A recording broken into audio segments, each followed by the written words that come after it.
Can you strike off a company with debts? The answer is you can, but let's think it through carefully, because the more debts you have, the more difficult it will be to do so. Now, to explain, there is a procedure permitted under the Companies Act 2006 which allows you to strike off a company, and the restriction doesn't refer to debts. There are restrictions. You cannot use the procedure in all circumstances. There are very, very specific rules, and failure to comply with those rules can constitute criminal offence. Now,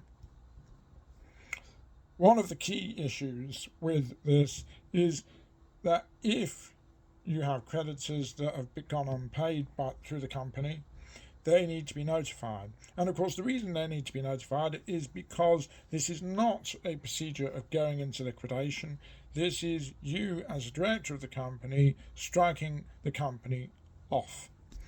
And that means that there is no independent, obvious or immediate oversight that normally would take place with the appointment of a liquidator when a company goes into liquidation. So what very often happens is creditors may very well object, and this will block the strike-off procedure, at least initially. It doesn't mean it will stop the procedure on an indefinite basis, but what it does mean is that the procedure can be delayed, the closure of the company and the striking off can be delayed.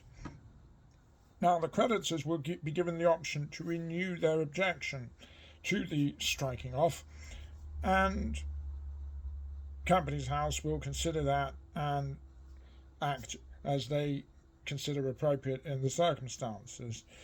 If a director is looking to essentially close down a company, deal with the ongoing obligations of not having to deal with filing accounts, corporation tax returns, confirmation statements, and so on, then it may very well be that liquidation, particularly in the case of a company with debts, creditors' voluntary liquidation may be more attractive, more appropriate, may cost a little bit of money in terms of paying a liquidator to wind the company up for you, but it may resolve the issue.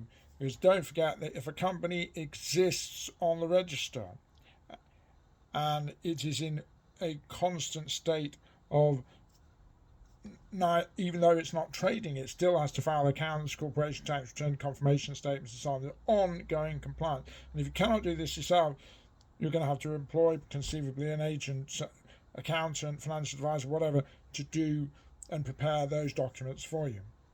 So it doesn't always work, but it is an option potentially available. Questions, queries, concerns, give us a shout. We know Insolvency inside out.